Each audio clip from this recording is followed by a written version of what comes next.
감사합니다.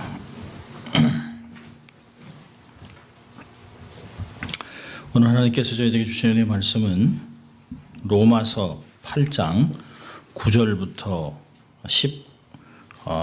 15절까지입니다. 로마서 8장 9절부터 15절입니다.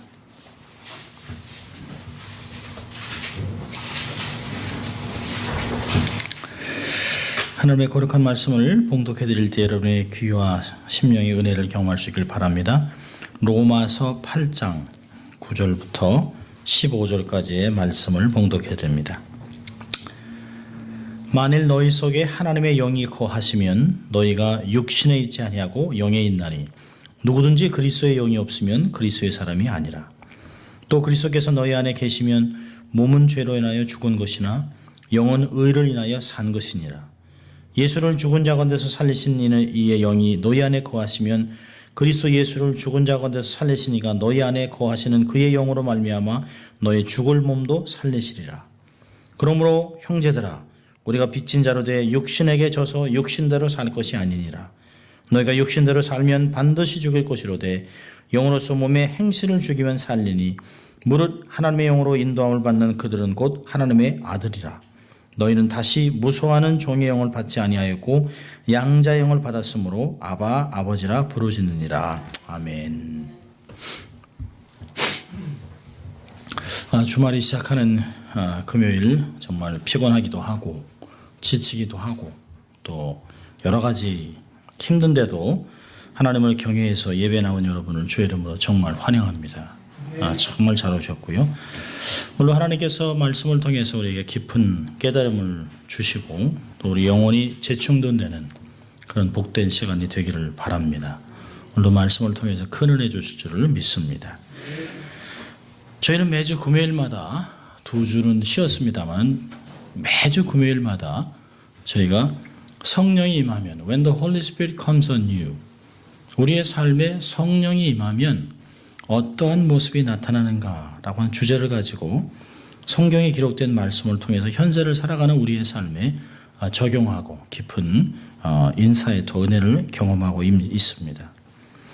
저는 12번의 설교를 준비하고 계속해서 진행합니다만은 상당히 내용이 많습니다. 어떤 내용들은 좀 컴바인을 시켜서 가능하면 12번으로 맞추고 다른 주제를 또 다루려고 합니다.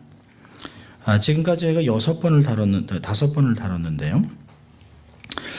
사도행전 1장 4절을 통해서 능력을 받고 또 성령이 임하면 사사기 6장 기도원을 보고서 하나님의 영광을 위해 쓰임받게 되고 또 열왕기하 3장의 엘리사를 통해서는 계시의 말씀이 임하는, 그래서 문제에서 회복되고 승리하는 것들을 봤습니다.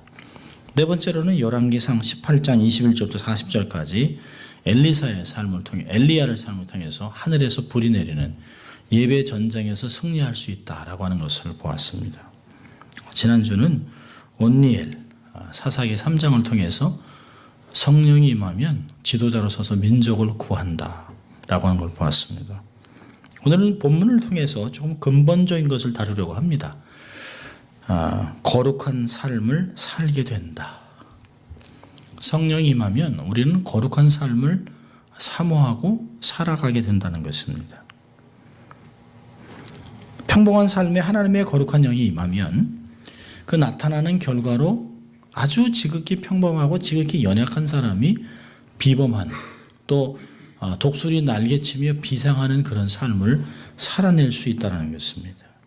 하나님의 영광을 드러내고 하나님의 뜻을 발견하고 주에 있는 많은 사람을 함께 살려내면서 공동체를 세워가는 역사를 감당한다는 것입니다. 우리가 스스로 생각해 보면 성도들이 신앙생활을 하면서 우리의 삶에 본질적으로 고민하는 게 뭘까? 교만 있을 수 있습니다.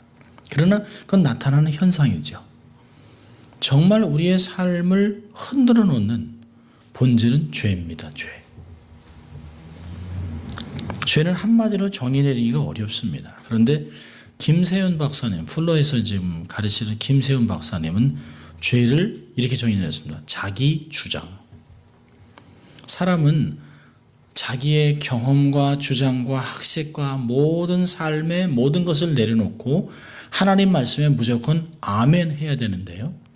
죄는 그것을 거부하고 하나님 말씀과 타협하기 시작하고 하나님 말씀에 대적을 하고 내 생각과 내 주장을 해나가기 시작한다는 것입니다.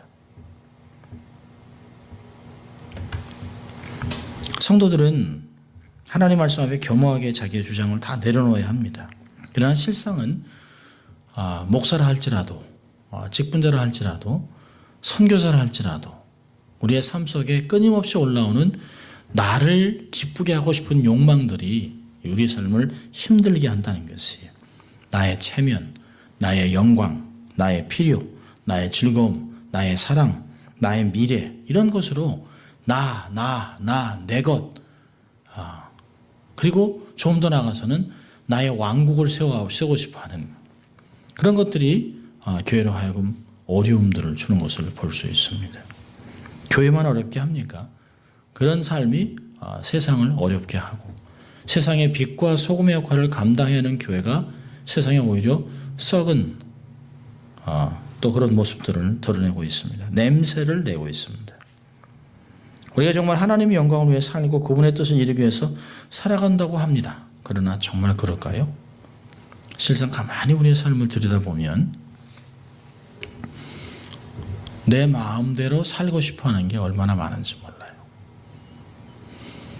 내 마음을 조금만 건드리면 화를 내고 분노하고 짜증을 내고 또 다른 사람을 마치 죽일 듯이 달려드는 우리의 모습들을 보면서 야, 이게 정말 우리의 내면의 모습이 정말 이렇구나. 신앙생활을 몇십 년 했음에도 불구하고 나의 어떤 모습들을 건드리면 금방이라도 전쟁을 치를 것 같은 그런 모습을 하고 있습니다. 그런 것을 보면 사실 우리가 테러 때문에 걱정하지만 정작 걱정해야 될 것은 내면에 있는 아이시스보다 더 살벌한 테러를 우리의 삶에 계속해서 테러를 저지르는 죄의 문제를 해결해야 된다는 것입니다.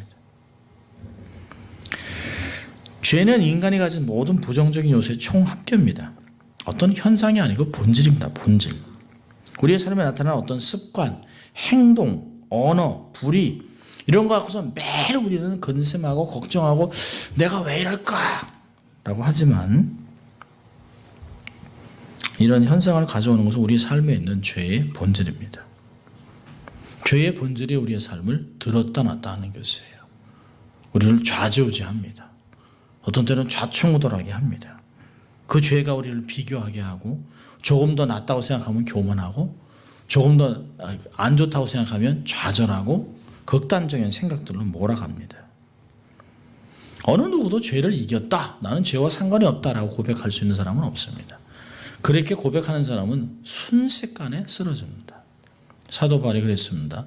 섰다고 생각하면 넘어질까 조심해라. 고린도서 10장 12절은 모든 성도들에게 특별히 성공을 맛보려고 하는 사람들에게 정말 경각심을 일으켜주는 말씀입니다.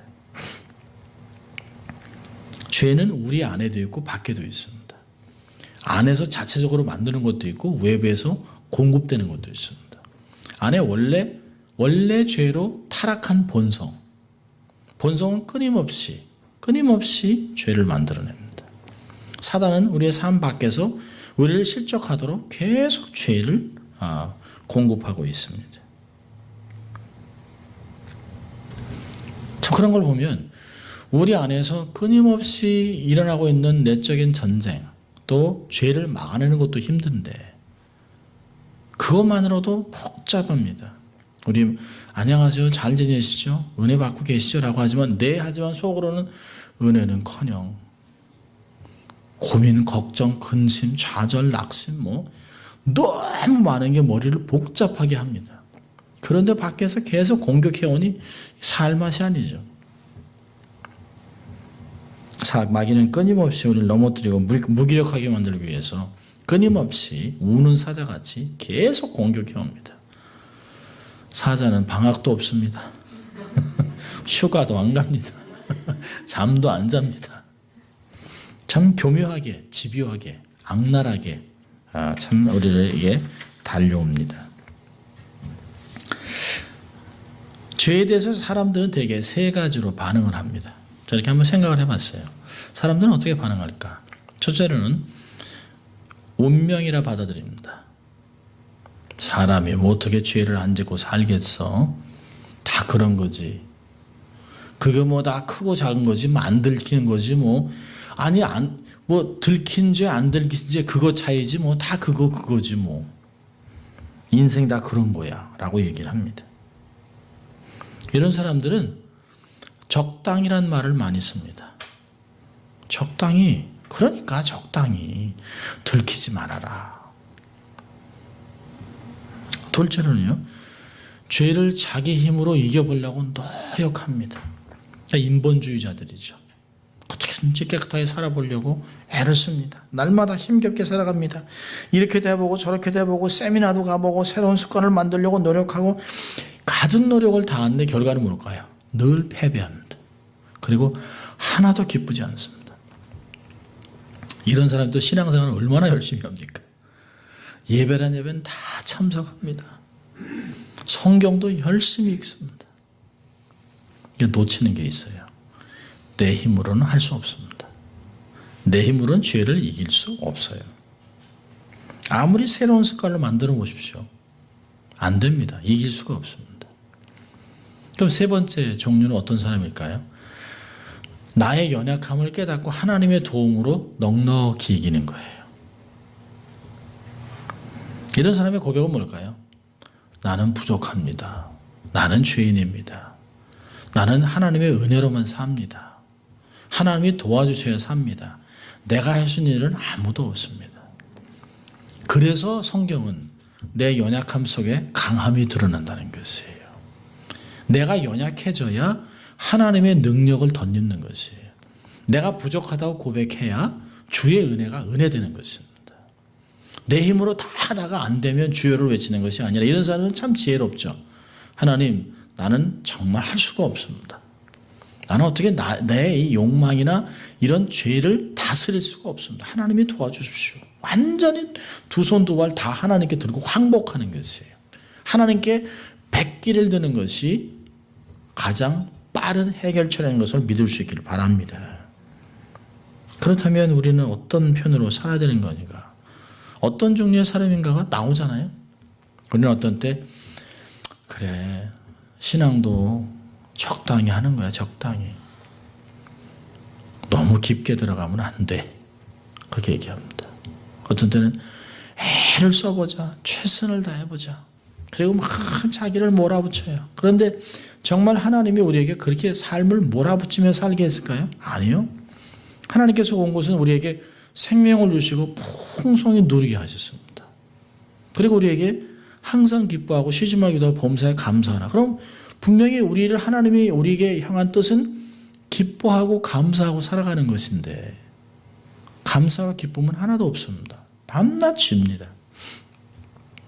그렇다면 우리는 하나님의 도움을 받고 살아가는 존재가 되어야 된다는 것입니다.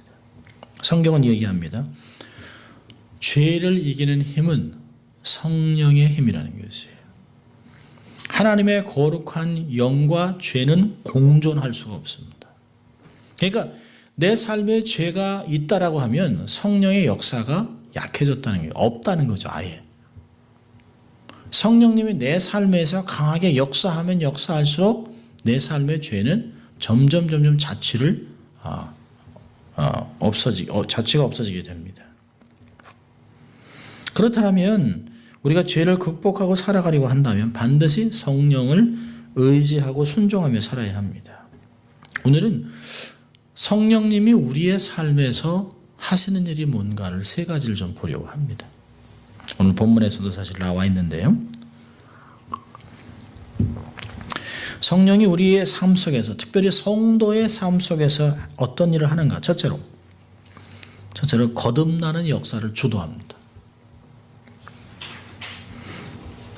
어떤 분이 그러잖아요. 사람이 한 번 죽으면, 한 번 태어나면 두 번 죽고, 두 번 태어나면 한 번 죽는다. 첫 번째 생명은 부모에게 받았지만 두 번째 생명은 하나님께로 받는 것이에요. 하나님께로 받은 생명이 없으면 2번 죽는다는 것이죠. 두 번째 생명을 하나님께 받은 것을 거듭난다라고 합니다. 자, 우리 요한복음 3장을 보겠습니다. 요한복음 3장을 보면 이 단어가 나오는데요. 이 거듭난다라고 하는 단어를 사실 우리는 좀 잘 한국말로 해석을 잘 못했습니다.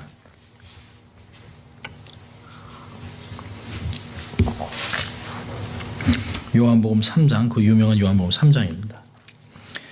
바리새인 중에 니고데모라 하는 사람이 있으니 유대인의 관원이라. 그가 밤에 예수께 와서 가로되 랍비여 우리가 당신은 하나님께로서 오신 선생인 줄 아나이다. 하나님이 함께 하시지 아니하시면 당신이 행하시는 이 표적을 아무라도 할 수 없음이니이다. 예수께서 대답하여 가라사대 진실로 진실로 내게 이르노니 사람이 거듭나지 아니하면 하나님 나라를 볼 수 없느니라. 니고데모가 가로되 사람이 늙으면 어떻게 날 수 있겠습니까? 두 번째 모태에 들어갔다 날 수 있사옵나이까? 예수께서 대답하시되 진실로 진실로 내게 이르노니 사람이 물과 성령으로 나지 아니하면 하나님 나라에 들어갈 수 없느니라. 육으로 난 것은 육이요 성령으로 난 것은 영이니 내가 내게 거듭나야 하겠다는 말을 기히 여기지 말라.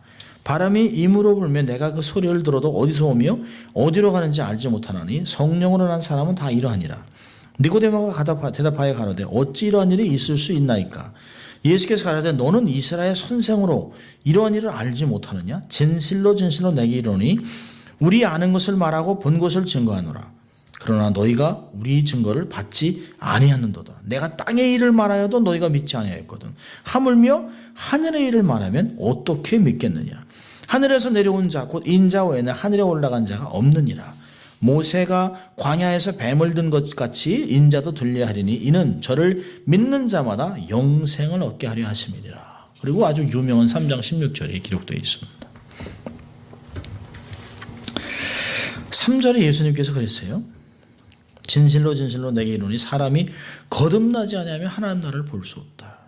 여기서 거듭난다는 말은 다시 태어난다는 말인데요. 영어로는 born again 이렇게 되어 있습니다. 두 번째 태어난다. 다시 태어난다. 사실 우리말이나 영어말이나 다시 두 번째 의미로 쓰이지만 원어로는 그렇지 않습니다. 원어는 게네테 아노텐이라고 하는 이 단어는 뭐냐면 위로부터 난다는 말이에요. 위로부터 난다. 위로부터 태어난다는 말입니다. 우리말이나 영어에는 숫자에 관심이 있지만 원어는 출처에 관심이 있습니다. 어디로부터. 두 번이 아니라 3번, 4번, 5번 태어나도 어떻게 태어나가 중요한 것이에요. 위로부터 다시 태어나야 하는 것이에요. 생명의 출처가 달라야 하는 것입니다. 그래서 주님이 얘기하잖아요. 하늘로부터 왔다고 계속 얘기합니다. 내가 땅의 일을 말해도 너희가 듣지 않아요. 하물며 하늘의 일을 말하면 어떻게 믿겠느냐.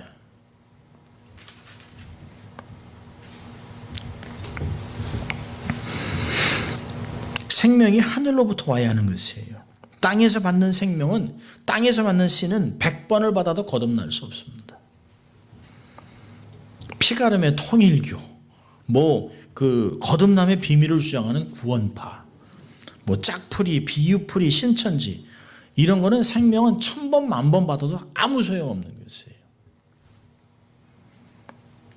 위로부터 오는 생명, 하늘의 생명을 받아야 하는 것입니다. 우리가 예수님을 구주로 받아들이는 그 순간이 우리의 삶에 하늘로부터 생명이 부어지는 것이에요. 그래서 성경에서는 씨라고 얘기한다. 씨. 마치 하나님의 DNA가 우리의 삶에 진입하는 것이에요. 거듭난다라고 하는 말을 다시 풀이한다면 하늘의 생명이 우리의 삶에 부어지는 것이에요. 하늘의 새로운 생명이 우리의 내면에 심겨지는 것이에요. 그래서 성령의 인도함을 받는 것이 바로 구원이고 하늘로부터 생명을 받아 새로운 피조물이 됐다라고 하는 것입니다. 요즘 보면 정치인들도 이야기합니다. 올바르고 양식 있는 정치인으로 다시 거듭나야 한다. 이건 여기서 얘기하는 이런 거듭남이 아니에요. 이건 거듭난 거랑 아무 상관이 없는 말이에요. 사람이 교육을 받고 정신을 차리고 마음을 굳게 잡는다고 해서 사람의 본질이 바뀝니까? 안 바뀌어요. 안 바뀌어요. 더 학력이 많을수록 더 아주 지능범으로 아주 범죄합니다. 교육을 받을수록 지능범이 생기고 아주 고등 사기꾼이 더 많아집니다. 예레미야 17장 9절에 얘기합니다. 만물보다 거짓되고 심히 부패한 것은 마음이라 누가 능히 이를 알리오마는. 세상에서 가장 부패하고 가장 더럽고 가장 추악한 것은 사람의 마음입니다. 가끔 우리가 그런 얘기 하잖아요. 아내한테 남편한테 당신 내 마음 몰라. 진짜 모르는 거야? 알 필요도 없어요. 알 필요도 없어요. 알 필요도 없어요. 왜? 하루에도 수십 번씩 바뀌잖아요. 요랬다 저랬다 좋았다 나빴다 싫어했다 미워했다 사랑했다 이렇게. 사람을 근본적으로 변화시키는 것은 훈련이 아닙니다. 학식이 아니에요. 교육이 아니에요. 오직 사람을 창조하시고 모든 것을 아시는 하나님만이 우리를 변화시킬 수 있습니다. 우리의 삶에 언제 진정한 변화가 올까요? 성령의 충만함을 경험할 때, 성령님의 주장함을 받아들일 때, 성령님의 인치심을 순종할 때, 성령님이 우리의 삶을 다스리고 인도할 때만 우리의 삶엔 진정한 변화가 올 수 있습니다. 하나님의 영이 우리의 내면을 주장하실 때 우리의 삶엔 진정으로 새롭게 삶을 살아갈 수 있습니다.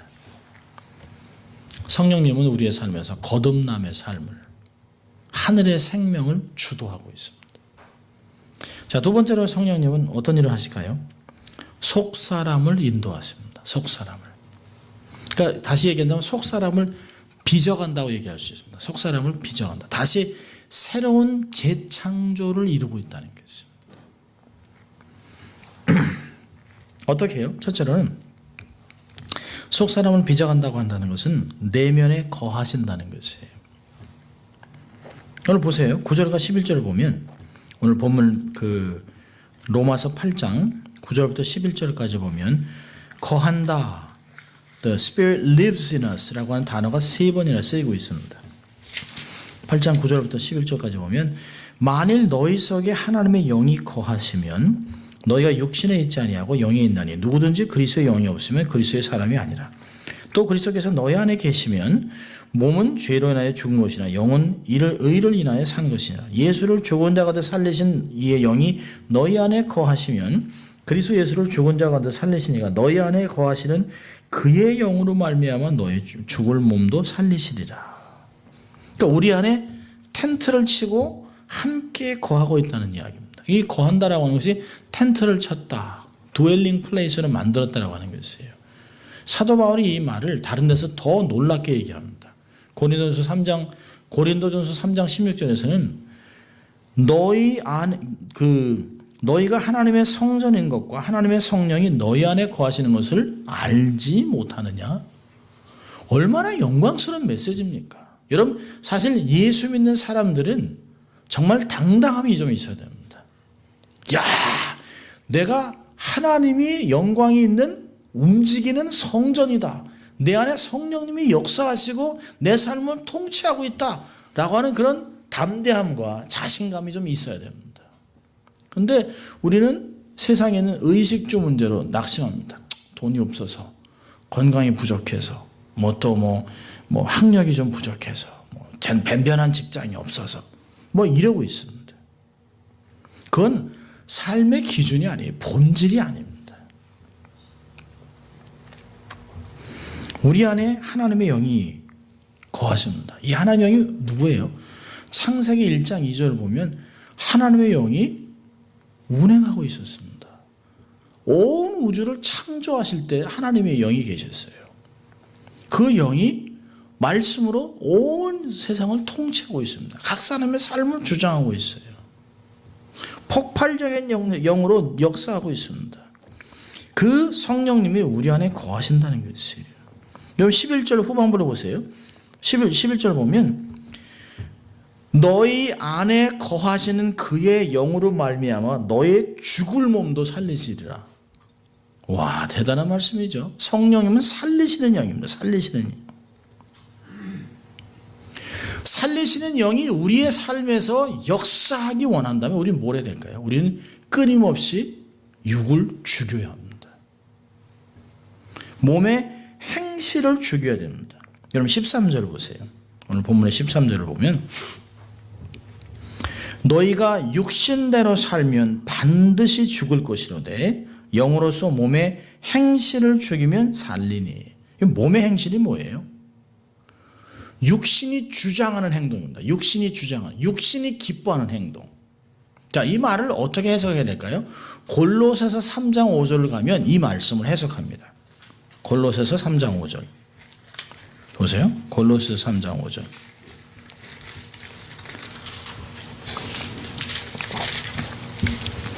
자, 골로새서 3장 5절은 이렇게 이야기를 합니다. 그러므로 땅에 있는 지체를 죽이라. 곧 음란과 부정과 사욕과 악한 정욕과 탐심이니 탐심은 우상 숭배니라. 이것을 인하여 하나님의 진노가 임하니라. 땅에 있는 지체, 땅에 있는 육체 뭐예요? 우리로 하여금 하나님을 대적하고 말씀을 순종하지 않는 육신이 주장하는, 육신을 기쁘시게 하려는 모든 행실을 다 죽이라는 것이에요. 어떻게 해요? 영으로. 우리 힘으로는 안 된다는 거죠. 아, 내가 정말 마음을 굳게 먹고 하나님 위해서 삶을 살아야지. 그럼 그게 사라집니까? 안 돼요. 희한하죠? 그렇게 정말 나 주를 위해 거룩한 삶을 살아야 되겠다 그러는데 갑자기 어떤 차가 내 앞으로 확 지나갑니다. 확 뒤집어놔. 정말 내가 주를 위해 정말 거룩하게 오늘 살아가려고 하는데 아이가 학교 가면서 뒤집어 놓습니다. 괜히. 그렇게 되는 것이 아니에요. 마음 먹는다고 되는 것이 아니에요. 이건 놀랐죠. 세상에서 사람 마음 먹기 나름이 아니에요. 마음 먹기 나름이 아니에요. 순종하기 나름입니다. 순종하기. 우리는 정말 육이 주장하는 행위, 육이 기뻐하는, 욕망을 기뻐하는 행위를 반드시 사로잡아야 합니다. 자, 두 번째로 이 속사람에서 우리의 삶을 빚어간다는 건 뭘까요? 우리의 내면에 관하시면 두 번째로는 우리의 내면을 조명하세요. 이렇게 마치 플래시라이트로 착 하고 번쩍 비춰주는 것 같이 우리의 삶을 조명하고 있습니다. 우리는 가끔 이런 고백하죠. 내가 왜 그랬지? 아니 그때 내가 왜 그런 말을 내가 왜 했나? 나 미쳤나 봐. 나 정신 나갔나 봐. 아니 거기서 내가 왜 그 말을 왜 해 내가? 아니 거길 내가 왜 갔어 그때? 아니 내가 왜 그런 행동을 한 거야? 정말 난 미쳤나 봐. 내 마음 나도 몰라. 근데 이건 핑계가 아니에요. 이건 솔직한 고백입니다. 여러분 우리가 내 마음을 100% 아는 사람이 있을까요? 그런 사람 없어요. 그럴 수가 없습니다. 여러분 시편 19편을 보세요. 시편 19편을 보면 그 답이 나와 있습니다. 시편 19편 12절과 13절인데요. 놀라운 말씀을 우리에게 기록하고 있습니다.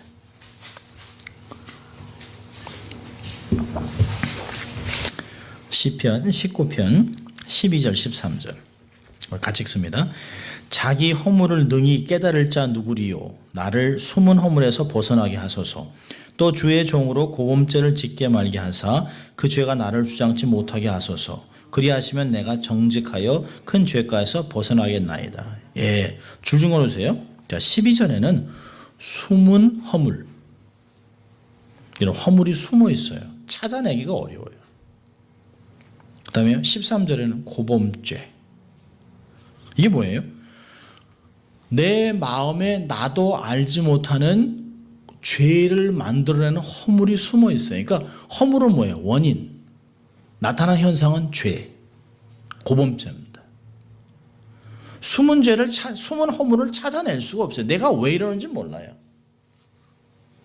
내 마음 안에 어딘가에 이 허물이 숨겨져 있습니다. 그리고 계속 숨어서 다니면서 내 삶을 힘들게 해요. 그러니까 이 숨은 허물이 하는 대로 내가 죄를 짓습니다. 말을 하고 덜컥하고 죄를 져요. 자, 여러분 히브리서로 가보세요. 히브리서. 그래서 하나님이 왜 말씀을 주셨는가가 나옵니다. 자, 히브리서 4장. 놀랍습니다. 이 말씀이 다 딱딱 맞아요. 히브리서 4장 12절.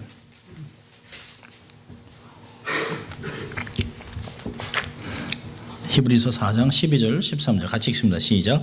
하나님의 말씀은 살았고 온동력이 있어 좌우의 날선 어떤 것보다도 예리하여 혼과 영과 및 관절과 골수를 찔러 쪼개기까지 하며 또 마음의 생각과 뜻을 감찰하나니 지으신 것이 하나라도 그 앞에 나타나지 않음이 없고 오직 만물이 우리를 상관하신 자의 눈앞에 벌거벗은 것 같이 드러나느니라. 예, 우리의 삶의 죄를 만들어내는 허물을 잡아내는 건 말씀밖에 없어요.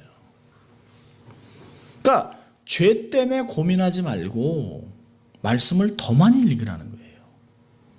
말씀을 더 깊게 보라는 거예요. 내가 왜 자꾸 이런 죄를 지지? 내가 왜 이러지? 이러지 말고 그렇게 하지 마시고 고민하지 말고 그럴 시간이 있으면 더 말씀을 더 많이 보라는 거예요. 그럼 이 말씀이 내 내면에 들어가서 내 안에 있는 내면을 다 설치합니다. 다 찾아냅니다. 그리고서 이 날선 검으로 이 말씀이 어떤 걸 다 찾아내서 하나님의 것이 아니면 다 죽이는 거예요.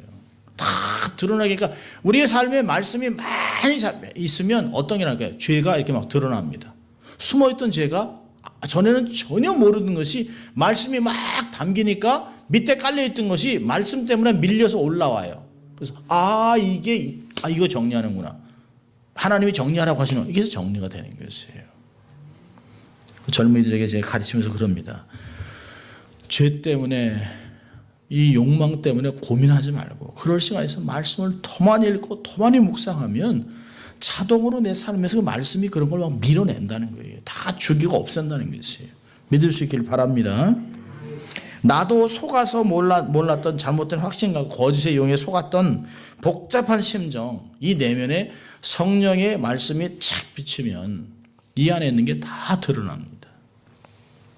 우리가 캄캄한 방에 있을 때는 내가 뭐 어떤지 모르죠. 그런데 빛이 점점 밝아지면 밝아질수록 뭘 발견해요? 이게 죄가 있구나. 이게 옷이 좀 때가 묻었구나. 이거 더러운 거구나. 이거 큰 게 더러운 게 묻었네. 이러고 금방 발견하는 것이에요. 성령이 내면에서 역사하면서 조명해 주시면 보이지 않던 것이 보여요. 어둠에 숨어있던 실체가 막 드러나기 시작합니다. 전에는요, 내 걸 못 보니까 남의 죄만 커 보이는 거예요. 저 인간. 이거 왜 저래? 저건 안 돼. 그리고 남들을 막 판단하던 게 어때요? 이제 하나님께서 내 내면을 자꾸 반짝반짝 비춰주니까요. 똥 묻은 겨가 겨 묻은 겨를 어떻게 나무랄 수 있겠습니까? 내 눈 안에 들보가 있는데 남의 눈에 가시 있는 게 뭐가 그렇게 문제겠어요? 내가 볼 땐 내가 더 큰 죄인인데 그 사람들에 대해서 그래서 관용하게 되는 거예요. 그래서 내 삶에 겸손이 나타나는 것입니다.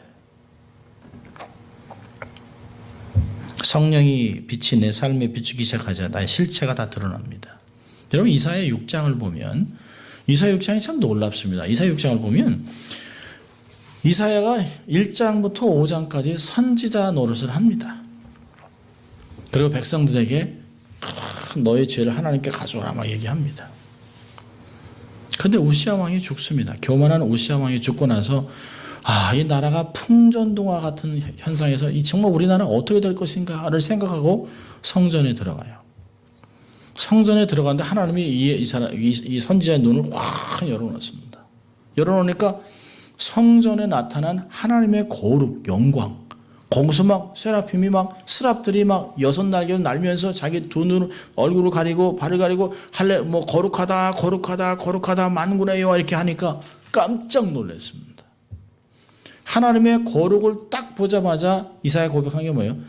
화로다. 이제 난 죽었다는 거예요. 하나님의 거룩을 보고 살자가 어디 있습니까? 이제까지 백성들을 막 질타하던 사람이 뭐라 그래요? 말로 말씀을 선포했던 이사야가 화로다. 그렇죠? 내가 입이 부정한 자라는 것이에요.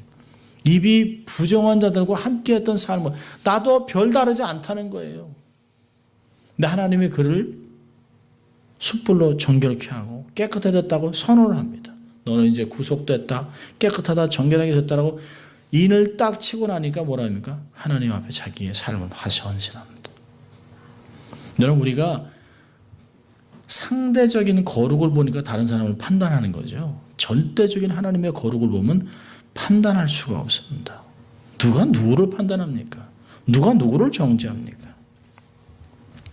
그래서 우리의 삶에 성령님이 우리의 삶에 거하면서 우리의 삶을 조명을 하면 나타나는 결과가 세 가지가 있습니다. 첫째는 뭐냐면 나의 실존을 발견하고 우리가 고백해요. 아이고 내 탓이요. 내가 문제였네. 이제까지는 다른 사람의 문제라고 생각했는데요. 성령님이 내 삶을 깊게 조명해 주니까 이건 다 내 탓이에요. 내 탓. 두 번째는요. 모든 것이 하나님의 은혜였습니다. 이제까지 살아온 것 다 하나님의 은혜였었네. 나는 내 힘으로 다 한 줄 알았다고 했어요.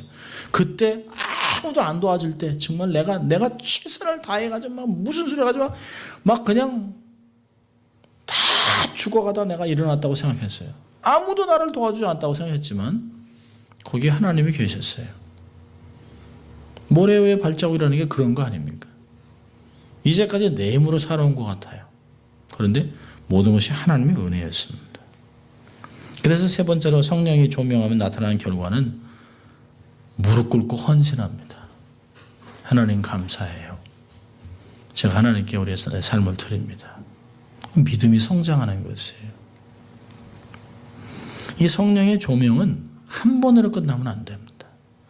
지속적으로 반복돼야 합니다.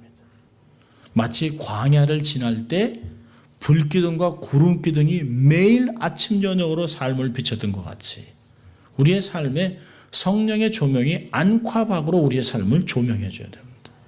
그래서 한순간도 교만해지지 않도록, 한순간도 좌절하지 않도록, 한순간도 내 힘으로 하려고 하지 아니하고 하나님께서 하셨습니다. 이제 하나님도 하세요. 이제 다 하나님께 맡깁니다. 이런 고백들이 나와야 된다는 것이죠.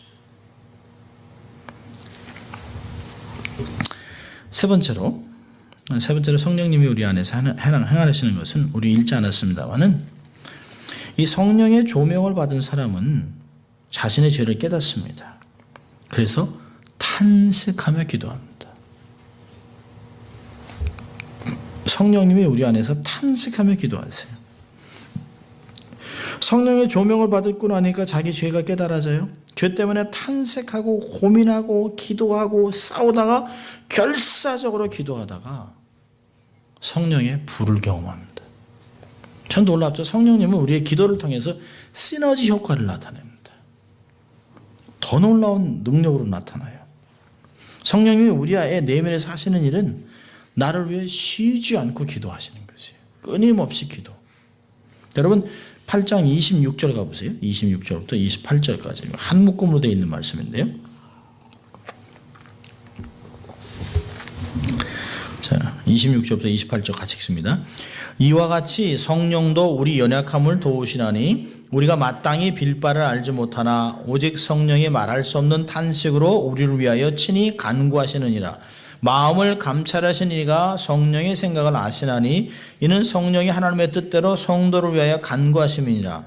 우리가 알거니와 하나님을 사랑하는 자 곧 그 뜻대로 부르심을 입은 자들에게는 모든 것이 합력하여 선을 이루느니라. 예, 28절만 딱 떼서 읽는 게 아니에요. 26절부터 같이 읽어야 되는 거예요. 성령님이 우리 안에서 탄식하면서 우리는 하나님의 영광이라고 하지만 사실은 그것과는 아무 상관이 없는 내가 원하는 것, 내가 기뻐하는 것, 내게 유익한 것들을 막 구합니다. 근데 성령님이 우리에게 탄식하면서 기도에 초점을 조금씩 맞춰줘요. 그게 아니라는 걸 자꾸 가르칩니다. 탄식한다는 게 뭐니까 막 소음이 넘어가는 것 같이 그런 식으로 막 우리 안에서 막 탄식하고 기도한다는 것이에요. 그래서 결국은 어떻게 해요? 하나님의 뜻을 알게 하고 그래서 결국은 28절에 합력하여 선을 이루도록 삶을 인도하는 거예요. 그냥 우리가 막 살아도 하나님이 합력의 선을 이루는 게 아니에요. 우리로 하여금 우리의 기도가 자꾸 하나님 말씀으로 가게 하고 하나님의 뜻에 자꾸 맞추게 하고 그래서 결국에는 하나님이 원하시는 그 길을 가게 함으로 하나님의 뜻을 이루게 하는 것이에요. 놀랍죠? 이런 성령님의 탄식함을 깨닫게 된 사람은 성령의 기도를 배워요. 성령의 기도를 따라하게 됩니다. 열정적이고 지속적인 기도를 하게 됩니다. 제가 이제 목회를 하면서 이렇게 좀 이제 발견하고 느끼는 것들입니다. 모태 신앙을 갖고 있는 사람들, 또 신앙생활을 참 오랫동안 했는데 변화가 없는 사람들을 자주 보게 됩니다. 왜 저럴까? 예수를 믿었는데, 그 오랫동안 예수를 믿었는데 왜 성품이 변하지 않을까? 왜 성품이 왜 저럴까? 막 불 갖고 그냥 진짜 냄비 근성인지 훅 타버립니다. 막 다 뒤집어 엎습니다. 왜 저럴까 하는 생각을 합니다. 도대체 이유는 뭘까? 어떤 사람은요, 그냥 물에 술 탄데, 술에 물 탄데 그냥 또 예수 믿는 사람인지 아닌지 주일날 봐야 알아요.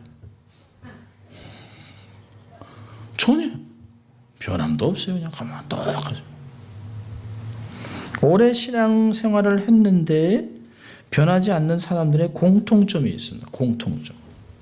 그 공통점이 뭘까요? 영적인 제어 장치가 없습니다. 주일에 성경을 가지고 교회도 가고 교회에서 일도 하고 소위 신앙생활이 뭔지 빠삭하게 알고 있어요. 근데 뭔가 놓치고 있습니다. 제가요, 차가 좀 더러워서 요즘에 이제 막 캘리포니아에서 제리브라운이 이제 막 물 아끼라고 그러기 때문에 워러캅도 돌아다니니까 차를 못 씻습니다만은 가고 여기다 세워놓고 차를 물로 칙 뿌립니다. 뿌리고서 이제 비누칠도 안 하고 이제 무조건 이제 막 걸레로 막 닦아요. 막 닦고 나면 오, 차가 오래됐는데도요 반짝반짝반짝해집니다. 그래서 기분이 되게 좋아요. 이렇게 막 그래서 좀 닦았네 이러고. 그러다가요 막 괜히 흐뭇하고 이제 뭐 그래도 아내가 되게 좋아하겠지 뭐 이렇게 생각하면서 이제 칭찬받을 생각을 하고 이제 차 씻었다. 그런데 갑자기 제가 눈이 차 안을 들여다보게 됐습니다. 그러면서 느낀 게 차 안의 상황은 하나도 안 바뀌었네. 안에 먹다 남긴 커피컵, 휴지, 그 다음에 대시보드 위에 있는 새카만 먼지 뭐 이런 게 있습니다. 종교적인 행위 가지고는 아무리 센 걸 가지고도 내면이 바뀔 수 없습니다. 아무리 예배, 헌금, 직분, 봉사로는 내면이 변하지 않습니다. 우리의 내면을 열기 전에는 정리가 되지 않습니다. 오랫동안 신앙생활을 하면서도 변함이 없는 사람들의 특징은 뭘까요? 자기의 내면을 죽게 내놓지 않습니다. 끊임없이 프라이빗한 내면을 자기 스스로 갖고 있습니다. 그리고 절대적인 거리를 두고 있습니다. 하나님 여기까지는 오지 마세요. 신앙생활도 거기까지만 합니다. 딱 정해진 왁구를 짜놓고 그 밖에 절대 넘어가지 않습니다. 남들이 들어오는 것도 허락하지 않습니다. 자기 속에 있는 죄를 이길 수 있는 강력한 영적인 살균작용은 성령님밖에 없어요. 내 힘으로는 절대 못합니다. 습관적으로 신앙생활을 하기 때문에 변화가 없습니다. 내면을 씻어낼 강력한 기도가 없기 때문에 안 되는 것이에요. 여러분 균이 있는데 균을 보자기로 산다고 해결됩니까? 균을 싸서 냉장고에 올려놓는다고 돼요? 아니요. 균은 살균을 해야 됩니다. 살균. 그러면서 어떻게 돼요? 끓입니다. 그래서 물에 100도로 끓이는 것이에요. 숟갈젓가락을 살균하기 위해서 뜨거운 물에 끓이는 것이에요. 우리의 내면을 뜨겁게 해서 살균을 시킬 수 있는 것은 기도밖에 없습니다. 그래서 뜨겁게 기도하는 것이에요. 그래서 합심 기도를 하는 것이에요. 어떤 분들 그래요. 뭐 기도를 그렇게까지 할 필요가 있냐. 조용히 하면 되지. 그럼 자기 자식이 죽어가는데 아이고 애 죽네 그런 사람이 있습니까? 없어요. 사람이 죽어가는데 내가 죽어가는데 살려다 설 일을 그렇게 점잖게 하는 사람이 이 세상에 어디 있습니까? 아직 내면에 간절함이 없는 거예요. 잃어버린 영혼에 대한 간절함이 없는 거예요. 교회에 대한 열망이 없는 거예요. 타인에 대한 긍휼함이 없는 것이에요. 그런 사람이 무슨 기도가 나오겠습니까?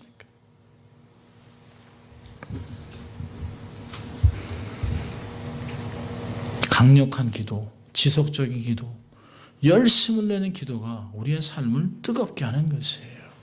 여러분 기억하세요. 사도행전 1장에 저들이 전혀 기도할 때 성령의 역사가 나타나잖아요.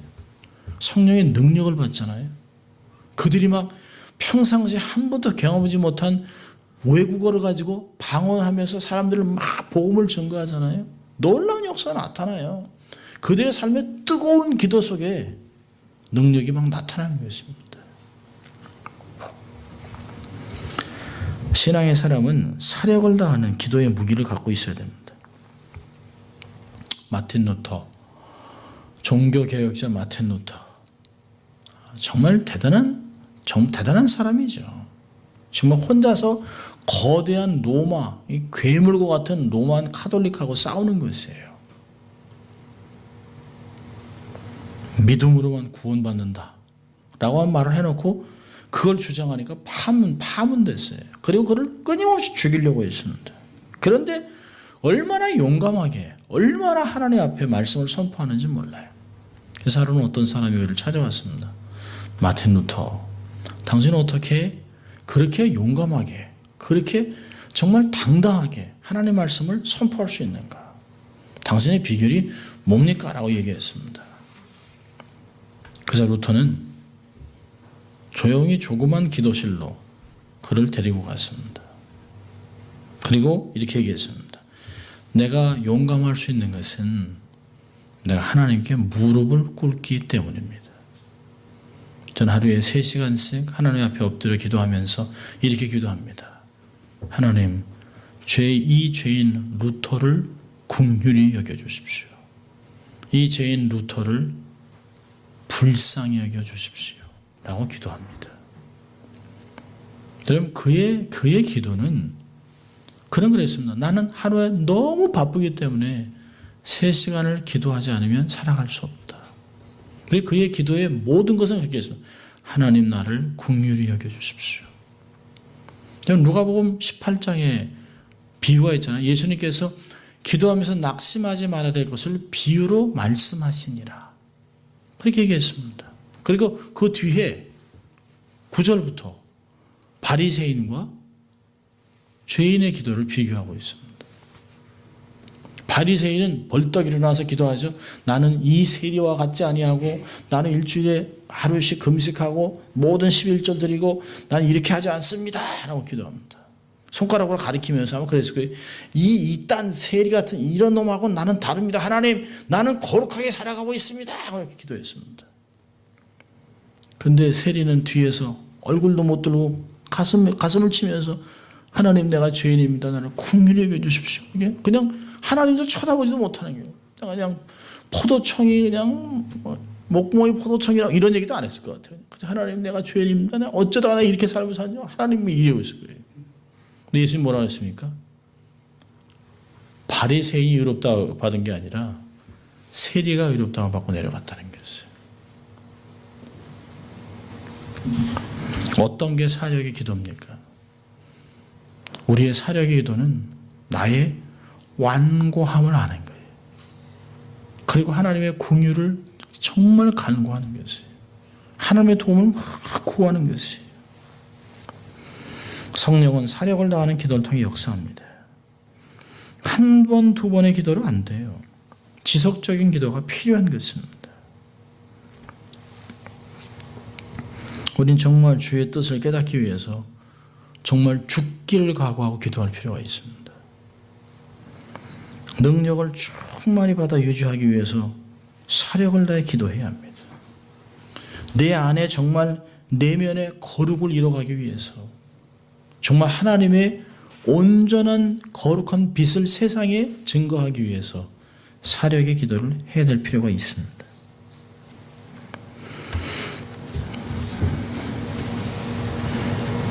많은 사람들이 능력받기를 사모합니다.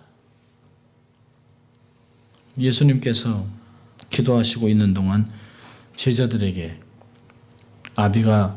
아들이 병든 아들을 데려왔습니다. 귀신 들려서 자꾸 불에 쓰러지고 물에 쓰러지고 자꾸 거품을 토하고 그래서 데려왔습니다. 그러니까 제자들이 아무리 애를 써도 안 돼요. 그러니까 예수님이 왔어요. 그러니까 무엇을 해주기 원하냐 그러니까 할 수 있거든 뭔가를 해달라는 거예요. If you can do anything, 뭐라도 할 수 있으면. 그러니까 주님이 정색을 하고 계세요. 할 수 있거든이 무슨 말이냐. 믿는 자에게는 능치 못한 일이 없다. 그리고서 인터뷰하고 얘기하고 그를 바로 쫓아내고 깨끗게 합니다. 그러니까 제자들이 얼마나 민망했겠어요. 제자들이 얘기합니다. 주님, 왜 우리는 이렇게 못합니까? 왜 안 될까요? 근데 주님이 딱 한마디 합니다. 기도 외에는 이런 유가 나갈 수 없다. 기도하지 않고 나타나는 능력은 아무것도 없습니다. 여러분, 무당도 구설하기 위해서 얼마나 정성을 들이는지 몰라요. 우리가 하나님의 능력, 하나님의 거룩, 좀 하나님의 교회, 이 몸된 교회 세상을 섬겨야 되는 이런 엄청난 비전을 갖고 있는 교회를 세우기 위해서는 일반적인 기도 갖고는 안 되죠. 죄를 이기고 거룩한 삶을 살아내기 위해서는 기도가 답입니다. 성령이 임하고 내 삶을 주장하기 시작하면 죄를 이기고 거룩한 삶을 세워갈 수 있어요. 거룩한 하나님을 닮아가는 자녀의 삶을 살게 됩니다. 성령의 역사에 순종하세요. 성령을 절대로 소멸하지 마십시오. 성령이 불로도 나타나지만 성령 우리의 삶의 깊은 곳에 내면에 정말 칼과 같이 정말 말씀으로 우리의 내면을 도려내는 모습으로 나타나기도 합니다.